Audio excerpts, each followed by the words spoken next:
Hello, hello. Well, I don't see anybody in the chat, but I'm still saying hello because people will watch this later. ¿Cómo está mi gente? How are you, everybody? Um, see, let's not spoil our guest name. So it's been a while since we've done these streams, but we're back, and besides having released a new version of Ham2K, the September release earlier this week, we were bringing the streams back, and today we're starting with a great guest. We have, where did my, here we go.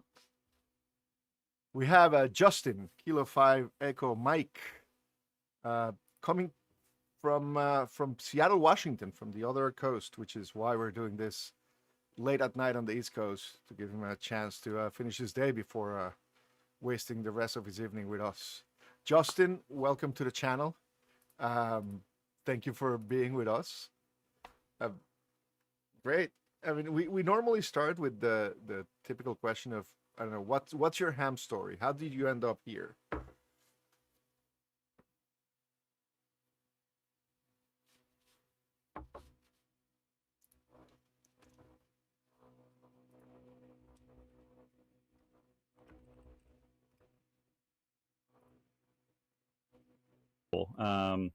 I guess Hold on, 15. I think I might have not had your audio going. See Oh, again. okay. Yeah. All right. I can start again. I need to find. This is why we're amateurs and not professionals. That's right. Yeah. So let's go again with your story. Yeah, no worries. Yeah, so I started back in high school, and I got into radio because I was interested. I grew up in Texas. I was interested in storm chasing, storm spotting. So I think one year we got my dad a scanner, and I went to Radio Shack and got the scanner book and had all the frequencies for the different police and fire and everything in it. We lived way out in the sticks, and so I came across the ham radio frequencies and stuck those in there, and then I would listen to the storm spotters in our county talk to the National Weather Service, and I thought that was the coolest thing. I'd always been interested in weather. And so ultimately, that's sort of what led me to get my ticket. And I went and got Skywarn certified. And once I started driving, I was able to go and do a little bit of storm spotting, and then later on a little bit of storm chasing. And so that was kind of what kicked things off. And then I got involved in a club locally there while I was in high school, and went to their field day. And it was really the sunspot cycle. This is probably 90, 98, I would guess, 97, 98. The sunspot cycle was really ramping up. I think it peaked in 2000, and we sat there and made just hundreds of QSOs for field day on 10 meters. Me and a friend of mine that was the same age as me, and it was a lot of fun. We just cranked through the QSOs. I kind of got the contesting bug, realized that I needed to upgrade, and got my general, and then eventually got my extra when I was still in high school. And back then, well, I got my extra written out of the way. Back then, you still needed the code. I went off to college, and I went to the University of Texas at Dallas, which fortunately we had a really cool ham station there that had been donated by the Brandenburg Foundation, and got involved in playing ham radio. There wasn't really a super active club at the time, but pulled in as many other folks as I could, and eventually got my 20 words per minute code up enough to get to just squeak by and pass the test. And I mean, just got the 7 out of 10 kind of thing from sort of magic decoder ring as you're going through the letters that you copied and all the spaces that you didn't. And then got heavily into contesting when I was in college. Ollie DK1CM was a friend that was an exchange student at our university, and he is a RF design wizard, but also he was at the time did a lot of VHF contesting in Europe, and so he really taught me the ropes of contesting. And so the whole time I was in college, we would do contesting, got our first couple of sweepstakes plaques, and just had a really good time building out the station, adding antennas, playing around with different things. Try to figure out what worked, what didn't, not studying nearly enough and playing ham radio way too much. And then I got a degree in electrical engineering, moved to the Los Angeles area, and pressed pause on ham radio for about 10 years. Had a career in the drone industry for about 10 years. And then in 2014, started my own company, moved up here to Seattle, had kids. And just one of the things I kind of wanted to get back into when we moved up here, we moved into a house after being in apartments and townhouses and stuff in California and just not having any room for ham radio, really. I kind of wanted to do some ham radio. So, I put up a wire antenna and got I don't even remember which, I think it was Onan SDR, and just started playing around with radio again, and met a great crowd here at the Western Washington DX Club. Got involved with the club, and then got invited to operate at a few different, big mega stations here for contests. And so that's sort of been the theme here. I've played with a lot of different aspects of radio. I think I really like tinkering. I don't know how much you can see over my shoulder, but I'm a hardware engineer by trade and do a lot of embedded systems and stuff. So it's a lot of fun to build things, and it's fun to combine building electronics with a hobby. And so I really like to build antennas and that sort of thing. And so I've done everything from antenna design to got into satellite roving for a while. Built a website called SatMatch that lets you look for matches if you're trying to work a rare grid or another op that's on rove or something. And I did that. I went to Hawaii with the family, and I realized I got all my gear ready. I was ready to go to Hawaii. I was like, yeah, I'm gonna satellite rove in Hawaii. This is gonna be awesome. And then I realized, like, how do I figure out what satellite passes are actually worth it, because I'm there with the family and I can't spend every time just messing around with the satellite passes. So I really need to pick the ones that matter. So I wrote a web app called SatMatch that helped me schedule those passes basically, and then published it, and it's still used today. It's been used for a lot of the distance records that have been set with amateur satellites. It's got some advanced features that let you set like a negative horizon and that kind of thing. So you can really eke out the last top of a mountain, and yeah, exactly, top of a mountain, and negative horizon and at altitude and all that stuff to figure out when the satellite's actually going to be there. Yeah, so busy. Yeah, that's sort of the Cliff's Notes version of almost 30 years in ham radio now. and you're also, I mean, the reason that brought us together was that you came to the Ham2K Discord to talk about the Salmon Run, the Washington QSO Party, a couple of weeks ago. You run the QSO Party, is that right? Yeah, so our club, the Western Washington DX Club, sponsors the Washington State QSO Party, which we call the Salmon Run. And I've been a board member at WWDXC for, I guess, 4 years now. And so I drew the short straw at some point and started doing, taking over the administration of Salmon Run. And the guy who did it before me had done a great job of really building some momentum and getting folks interested in it. And I just tried to continue carrying that baton and advertising as much as I could, marketing as much as I could, talking to lots of different hams all over the state, reaching out to folks outside of the state, and just trying to figure out what would help people to be more active in it, and how we can make it interesting to folks. And so we played around with the rules and changed some things here and there, and it's kind of always a work in progress, but it just happened this last weekend. And I think I made the joke in one of the discords that we're gonna have to raise capital in order to print all our sweeps classes this year. The club took over a tradition that a local ham used to do, where he would get pint glasses made every year. So here's like one of them.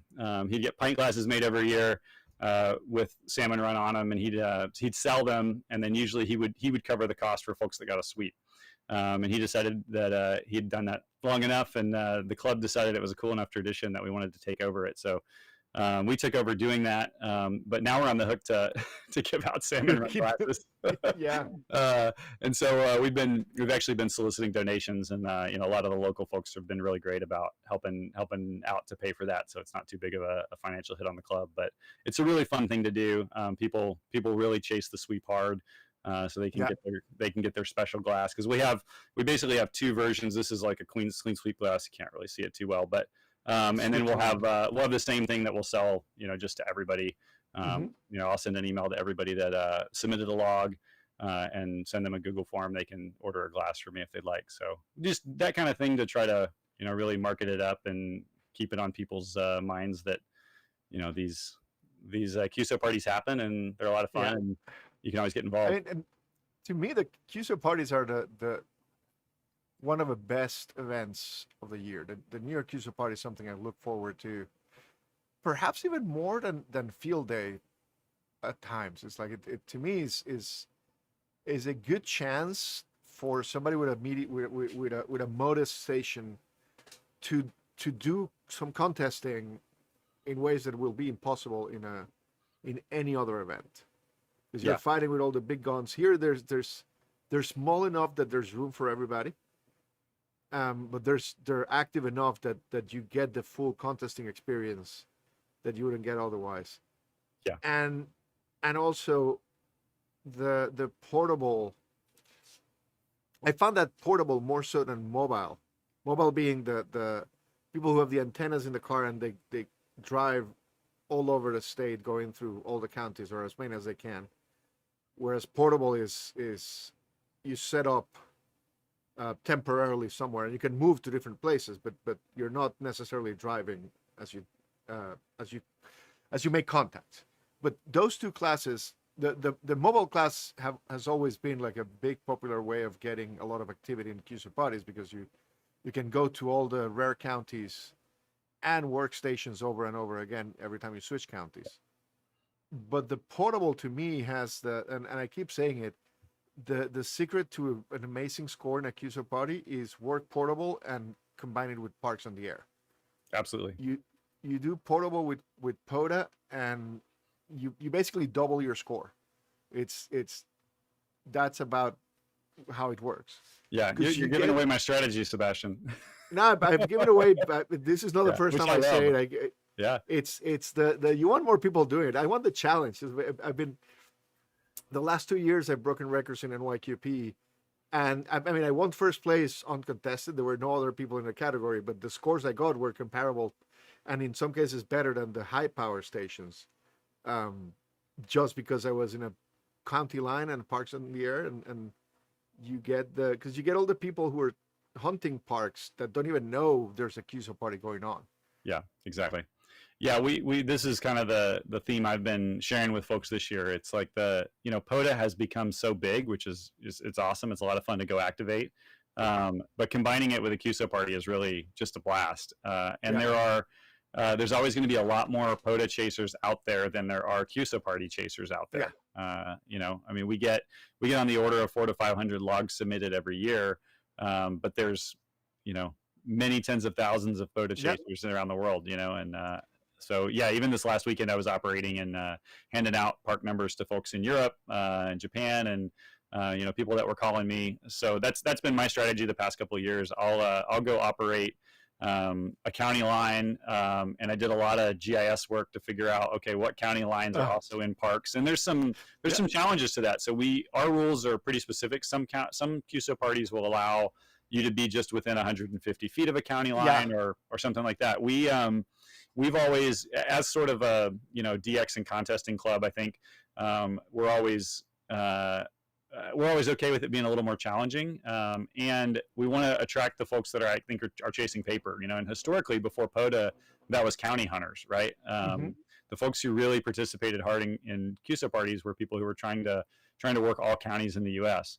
And that's not as big of a thing as it used to be. But now I think that's been replaced and really overtaken by POTA. Yeah, no, I've spent hours pouring through Gaia GPS and different maps online, trying to find parks that are county lines that are easy, that have easy access. Yep. Because there's plenty of parks that are county lines that will take you like a 2-hour hike to get to a good location, and even that is not a good location. Yeah. But identifying the good spots is the key. Yeah, for New York QSO Party, which is in like 3 weeks, I have one county line park, a second county line park half an hour away lined up, and then 2 more parks, not at county lines, but at rare counties. Okay. Kind of like with the plan of going to the first one, and as soon as things dry up, move to the second park. And if things dry up or we get kicked out because they might close at dusk, then we move to the next park that's open 24 hours, and we'll see if we can maximize score that way. Yeah, there's nothing quite like. I mean, I worked the last. I was looking at my hours chart for this last weekend, and Sunday on SSB, 20-meter SSB, I just couldn't put the mic down. I mean, I tried to take a break a couple times, and people just kept calling me, and Yeah. it's like, okay, well, I'll keep working. No, And a big windstorm came in, and at the last about 30 minutes took down my 40-meter antenna. So I was on the Buddy Hex and just kept running 20 all the way through. But it was great. It was all, for the most part, it was all POTA chasers. And we actually, I don't know, 3 or 4 years ago, we changed our rules to allow self-spotting, which is, it's been a theme in contests. There's a lot of debate about it. Some people like it, some people don't. But as someone who does mostly phone, I think that it's fair for a phone to self-spot. Yep. Because the RBN has made that a moot point for CW. You got it. Yeah, absolutely. It's yeah. Yep, exactly. Yeah, so that was sort of our thinking too. Once CW Ops had the advantage of RBN, and self-spotting really levels that. And at the end of the day, I think as a QSO Party sponsor, we ask ourselves in our committee, what are we here for? What are we trying to do, right? And we have a sort of a document that guides our thinking about it, so everybody's on the same page. And really, at the end of the day, we're here to promote amateur radio and encourage participation. And we, in the process of that, as a QSO Party, we interact with a lot of different folks. We have folks who they just want to talk to their friends in Washington on 75 meters and 40-meter phone. We have folks who are out of state that are interested in trying to win our Salmon Awards. We have folks in state that are trying to go activate rare counties, and so there's a lot of different there's a lot of different types of folks participating. I think that's one of the things that's a little different than a big contest like Worldwide or something where you're working almost all other contesters. You're really working folks across the spectrum, and it's a lot of fun. It's a lot of fun to talk to people every year, and it's really great for radio, and it's a really good way if you haven't done it before, to just kind of start out in contesting if it's something you think you might be interested in. I'm gonna talk about another one of the things I've done that's unrelated to Ham2K, but I'm part of the organizing committee for the DX Marathon. I don't know if you participate. I do, yeah, absolutely. If the club participates, and that's another thing that it's kind of like a variation on your typical contest or DXing activities in a way that tries to encourage people to get on the air. Like it's like to keep doing it every year and try to keep your station alive and in good shape. A lot of people are chasing DX and they've already gotten 300 or they're all 340 top of the honor roll and all of that, and then what are you going to do? Just shut down the station or say I'm chasing the challenge? But sure, you only get a few contacts a year, and in the meantime your station is getting rusty, your skills get rusty. So it's like it's good to find excuses to go and operate and do things all the time and in all different modes. Yep. A little bit like it's not a bad idea to do like Windling Thursdays and the QSO Party and the DX Marathon and all of different ways of honing your station and your skills and keeping you on your toes and improving. Yeah, trying new things, figuring out, you might find out that there's something new you really like. I've sort of in radio historically have sort of migrated to the DX and contest community just because it tends to be the more technical folks. There's a lot of technical pieces of it, but you're right. A lot of folks build out big stations, they get their DXCC on a roll, and then and it's like, well, what's next? And Marathon's a great program, and our club participates very diligently, and we do a lot of work to help folks. And I think you've done a lot of work on the log submission and such, right? Yeah. That's great. Making that whole process easier is a huge piece of making it accessible. One thing you can tell the club is that this year you have always been able to submit early, and it just updates your scores. Now we have a leaderboard that you can opt in to display your scores, and there's a tab that shows the results per club. So we're trying to encourage clubs to like have all their members submit and have like a little internal challenge going on, to get people again on the air, more active. Yeah, and anything we can do like that that's real time that encourages folks, and that's great. I mean, we use we kind of keep up with it on the club log leaderboards, but I'll definitely encourage folks in the club to submit early. I didn't know that we could do that, so that's really cool. And this year we're also doing it's an experiment we call the DX Marathon Sprint. Sure, sounds contradictory, but let's call it that way. It's basically a 10-day thing. Over like in I think it's the worldwide phone. Okay. Or worldwide CW. It's basically it's 10 days around the weekend in October. I think it's the 18th to the 27th or something like that. You can go to dxmarathon.com and get the rules, but basically it's a 10-day version of the marathon. To try to also encourage people who just to do contesting to see if they can participate in the marathon and discover it and be encouraged to do it year round too. Yeah, that's great.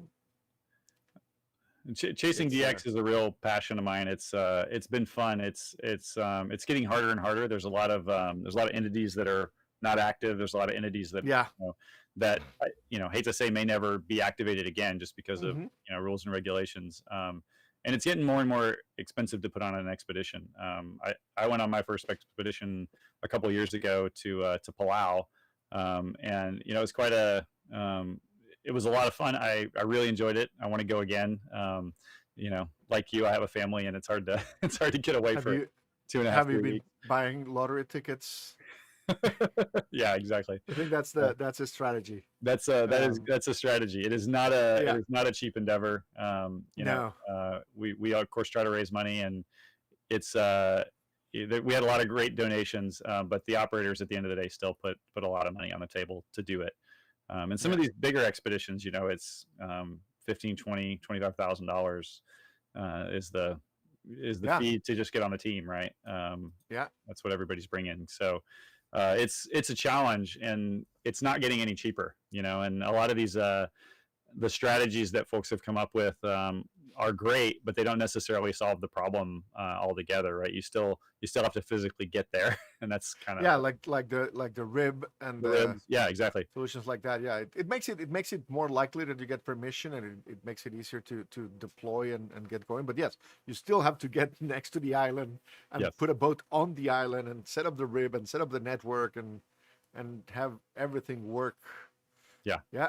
And then comes in a wave and takes down the antenna, or the pelicans eat away at your coax. It's always something unexpected. I bet this story is out there, but you can look for our YouTube presentations for it was Tango 88 Whiskey Alpha was the Palau station, but we had basically just about a hurricane come through. I mean, a tropical storm. It turned into a hurricane about a day or two later after it passed over the island, and it took out our 160 meter antenna, and it got myself and the other operator that were there during it. We lost our tarp walls, and basically we're just holding on to all the radios and tables and making sure they didn't fall over. And then once the squall went through, we had to pack everything up, pull the stations down, take it back to our bungalows, and open everything up and try to dry it out in the 100% humidity and no power on the island for a few days. And it was it was an experience, but that's the kind of thing that happens. And you're also involved in the Soda Cat, the little device that lets you control there it is. It plugs into the Elecraft couple of models, right? The KX2 and 3? Yeah, that's right. The KX2 and the KX3. Did I lose my video? I lost your video. I still have your audio. There, you're back. Coming back. There, back. All right, cool. Yeah, so the SodaCat it's an invention of Brian AB6D, and it goes along with his SodaMate software. It's a device that a little ESP32 with a web server in it. So you plug it into your KX2 or KX3.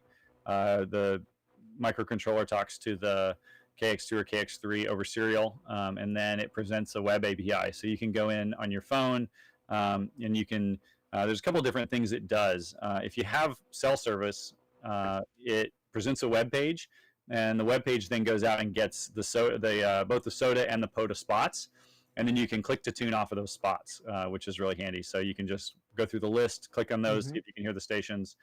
So that's a really nice feature of it if you have connectivity. And then the other kind of main feature of it, if you don't have connectivity, is it interfaces with Brian's SodaMate software. And it will use the microcontroller to drive the KX2 or KX3 to send FT8 tones. And Brian's SodaMate software does this via audio. So you can with any radio, you can take SodaMate, you can hold your phone up to your radio, and you can send the tones out over the speaker on your phone.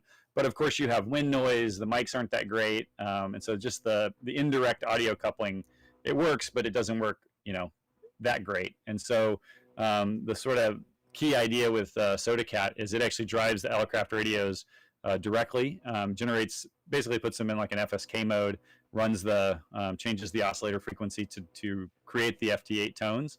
And then that FT8 message gets broadcast out by the SodaMate software.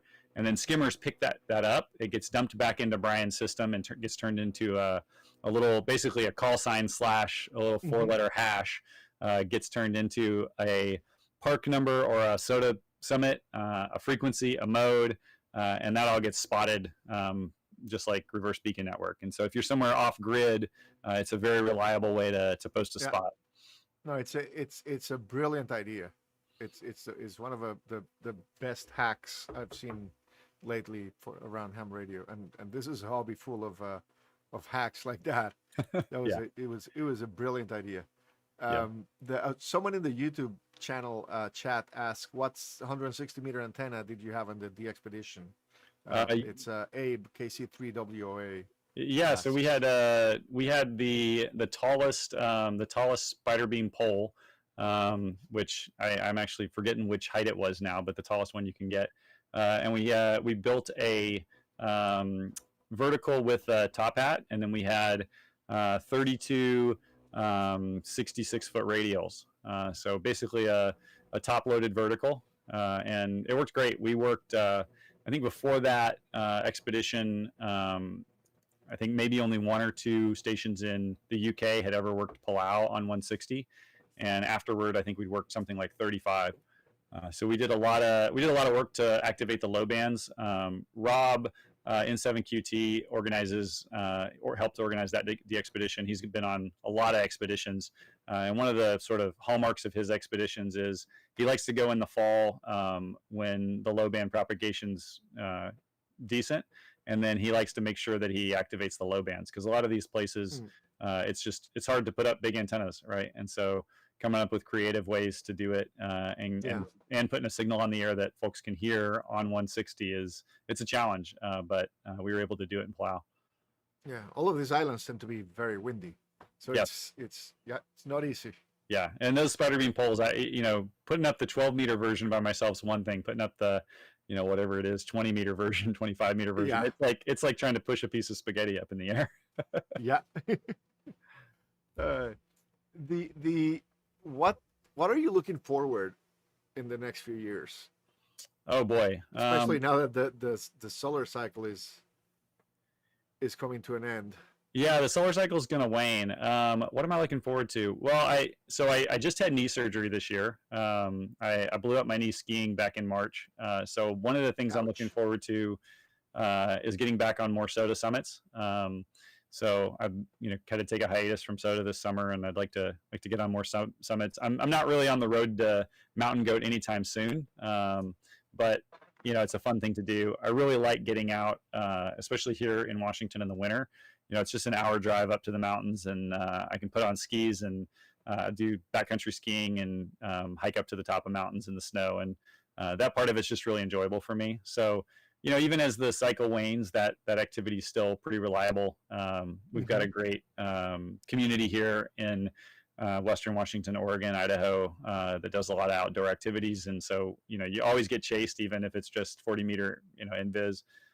So that's a lot of fun. I think the other thing in ham radio that I think is going to be really neat over the next few years, the technology has made it such that people are putting up big scores in contests even as the solar cycle goes up and down, which is pretty neat. Lots of different strategies, SO2R, that kind of stuff. I think some of the real-time contesting stuff that's, I think, gonna come of its own, really in the next few years, is kind of exciting to me. I didn't have great connectivity when I was doing Salmon Run this past weekend, but for stations that are doing contesting, and as someone who's done contesting for a long time, it's really neat to be able to have the real-time leaderboard up and see where you are compared to other folks. I know a few years ago in Salmon Run, when I was operating here at home, I had the 3 monitors going. I had the activations dashboard up. I had the leaderboard up, and there was somebody we were, going at it with each other, right? And it's just fun to do. It really increases the community aspect of it and the real-time participation. So I think that's going to be a lot of fun. Yeah, I'm looking forward to also to I don't know. I think that there's been some discussion about doing not just more real-time contests, but slightly shorter contests. I think that the 48-hour contest is a challenge for a lot of people. Yeah. That works great for multi stations, but there are not that many of those. Yeah. And I think that there might be something. It'll take years to change that, but I think that there's some push into changing that into like shorter contests. Maybe a shorter contest within the contest that combines with real time could be a very interesting thing for a lot of people, especially the younger hams that have a more modest station. Yeah, I thought about that too. Even for QSO parties, right? Sometimes life's busy, and folks with modest stations, folks with families, it's hard to dedicate even a whole weekend to it, or even a whole day sometimes, right? So, looking through scores on 3830, you've got the column of the score and you got the column with the hours, right? It's like, well, maybe we can, as long as you operate more than 2 hours, we can prorate your score by the number of hours you worked, and have a sort of a different class for that kind of thing. Or have it's kind of like what we're talking about doing the sprint for the marathon, the DX marathon. It's kind of like having a category for people who only want to operate 4 hours. It's I think that there's strategy around that too, right? If you make that decision beforehand, there's key hours, and there's key modes for those hours, and so there's a lot of interesting pieces that come into that. And I think that'll be that could be an interesting twist, and I think also that the amount of new blood that's coming in, as much as people say that the hobby is dying, I do think there's a large number of newcomers. You see them on YouTube, you see them on things like Parks on the Air. They're not that connected yet to contests and QSO parties, but I think that there's a big opportunity to bring them into that. There's a good chance to grow that, and that be their introduction to contesting. I'll say it's hard having gone through college and sort of started out contesting with a really great station. I mean, we had a TH11DX at 100 feet and an amplifier, and we were loud. It was a great loud contest station, and just getting in the seat and getting on the other end of that pileup was just such a thrill and a rush for me. It was neat this past weekend and even last year in Salmon Run to have that same or very similar experience.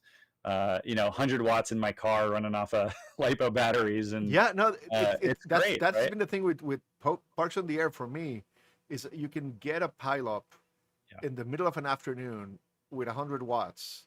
With 20 watts, you can get a pileup, at least for a few minutes, maybe not hours. But last Sunday we had a special event activity here in Sullivan County, and we did almost 500 Qs in 6 hours. on a random Sunday with Yeah. nothing other than a couple of wires. It's a Yeah. that's the beauty of it. That because I love working a pileup. The experience of running at 100, 200 QSO hour rates with contact after contact. It's for me, it's like meditation. It really is. It's like it You're puts you in in a the Zen Zen mode state. where you Yeah. you can only think about one. You have to fully focus on one thing. You can't get distracted by anything else. So your mind gets hyper focused. It's something I really enjoy. Yeah. My highest rate in Palau was 450 an hour sustained. Wow. Yeah. And that wasn't just one mode. So what we had going on, I mean, again, I won't retell the whole story here, but we had a lot of challenges. We were limited by the number of ops we had on the ground. We had 3 stations, but keeping them going all the time was challenging. There were times when there was only one operator on site, and one of our ops got sick. And so it was just, there were a lot of challenges. But at one point, I had 2 laptops going, on each running WSJT in Fox mode, and then I had my SSB pile up on my middle laptop, and I just had my OODA loop, going around. I'd call CQ a few times, do a few contacts, fill the queue over here, fill the queue over there, and keep calling. It was just keep calling, right? And it's just what can you do to keep contacts moving along? And so it's a lot of fun. It's really, there's not a whole lot else like it. Yeah, no. Last year I had a 20 minutes at about 300 QSO hour rate, and it was fantastic. Yep. It's like, I'm looking forward to this year's New York QSO party getting lots of activity. The other plug I'll give is, if you're interested in that kind of stuff and you do want to, try some of the big contests, it's hard to do from home. It's hard to get those rates going. You're always search and pouncing, and that can that can not be as much fun or feel discouraging sometimes. If your home station's like me, 100 watts on a wire, it's a lot of work. But I will say that multi-stations that I know about are always looking for operators, and POTA is a great way to, kind of cut your chops and learn how to run a pile up. And then, multi-stations in your area are almost always looking for operators. So if you can, you can go look at the CQ Worldwide stores or 3830 for, I need to see what's going on. But, there's, I usually contest over at KZ1W, just across the lake here in Seattle. And, it's an absolutely incredible station. Grant's done a great job. He built it out to chase DXCC. And then we started doing multi-op contesting there. And there's nothing quite like running, a kilowatt and a half and stacked beams in a DX contest. It's a lot of fun. About 10 miles from here, there's I don't know if you've N2QV Tarik's superstation, but that's a single op. Okay. And N6MJ Dan ran there for the IARU contest this year and probably broke record. He ended up using this little PTT button you have here to do, I don't know how many, 10,000 contacts. But it's a single op station. Okay. I need to figure out which multi stations are not nearby, but 2-3 hours from here. I have Pennsylvania. There's got to be somebody there, and I think there's K1TTT in Massachusetts. I should reach out. Yeah.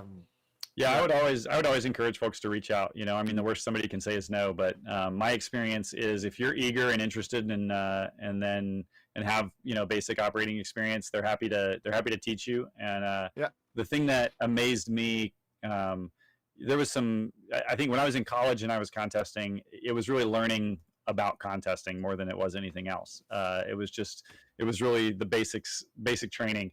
And then when I finally moved up here and started doing radio a lot again, going to different multi stations, the amount of strategy that's involved is quite impressive. And the knowledge of propagation of schedules, little things that I would have never thought about. For example, here in Washington, our big rate is generally working Japanese stations. There's a lot of Japanese hams. It's a relatively easy propagation, just like the East Coast to Europe. And so to get big points in contests, you've got to work a lot of Japanese stations. But you can't wait until Sunday afternoon to do that because they're all at work on Monday. You have to do it early in the contest, and it's just little things like that that you pick up that are fascinating and really interesting. Yeah, and I mean that's one of the reasons why contests actually have 48-hour time spans, is to make it a fair and equal for people in different parts of the world to get the gray line over them at convenient times and things like that. Because yeah, it's I never thought about the Japanese going to work, but yeah, it's very true. Yep. Like it's something you have to be mindful of. Yeah, we work them. We work. We start the contest with the beams pointed, northwest, and hope it opens to Japan. Yeah. Yeah. Excellent. Well, it was been great having you here. Thanks for making time for us. Tell your wife that we're very grateful for her for taking care of the kids while you do this. Yeah, absolutely. After taking care of the kids, when you'd spend the whole weekend running the Salmon Run. That's right. And probably also giving you time in the next few days to deal with Salmon Run management. Yeah, absolutely. It'll be a process. Yeah. Well, the kids help us pack all the boxes, and so they get.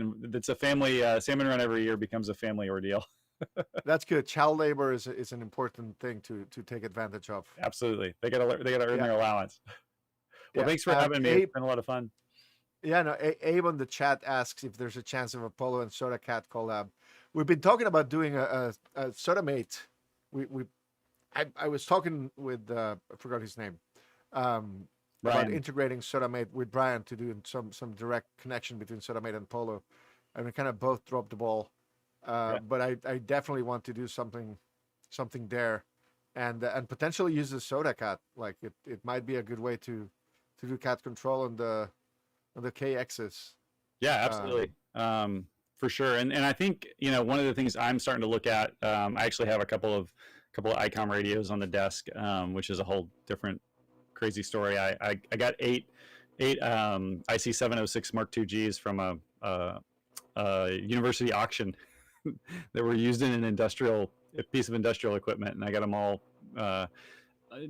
demodified and back to normal amateur service. And they use CIV for communications, which is a serial protocol, but it's bidirectional on one wire.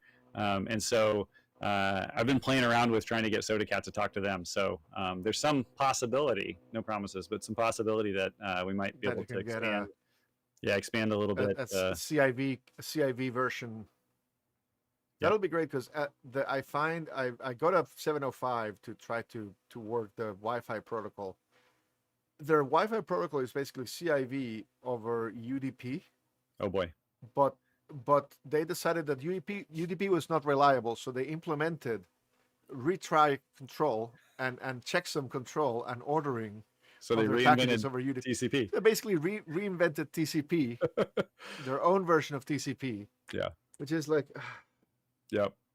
There's there's always a story. You have it 25 years in embedded systems and hardware engineering. There's always a story about why that happened, and it'd be fascinating to talk to some of the ICOM engineers and figure out why they ended up where they did. Yeah, no, I mean I come from the world of software, and in my mind I have this concept of the electrical engineer user interface, which allows you to do everything you were asked to be able to do. It has all the options you need to have. It complies with all the specifications. But man, are they complicated? Yeah. It's like absolutely.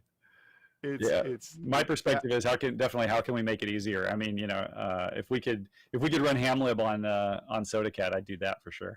Yeah, I mean, what we're trying to do for Polo is basically run Hamlib on a Raspberry Pi. Yeah. That connects to USB to the radio, and through Bluetooth or Wi-Fi to the controlling device. Yep. But yeah, it'll be awesome if we could shrink that into a smaller component and make it be seamless, and something like you have a little battery attached to it, a magnet so you can plug it into the side of the radio and keep it safe there. Yep.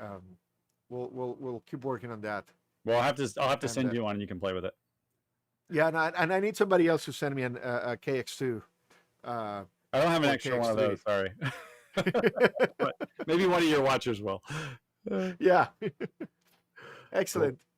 Justin, thank you so much for being here, and I hope to see you around on the air or in person eventually. And good luck with all the with adjudicating the Salmon Run now and preparing for next year. Yeah, well, thanks for having me, and we appreciate it. It'll be the next 2 weeks that we'll be putting it all together, and hopefully we'll get our results out. So Good luck. well, thanks for making polo, and thanks for making it easy to add QSO parties. I know a lot of our local operators here used it and appreciated the late coming changes to make it support the Se- QSO party. So send us any complaints or good reviews you hear. Mostly the good reviews. Yeah. Yeah. absolutely. All right. Send them our way. Thank you very much. Thanks, Sebastian. Bye, and 73 everybody. Talk to you in a week or two. We'll have another stream. Goodbye.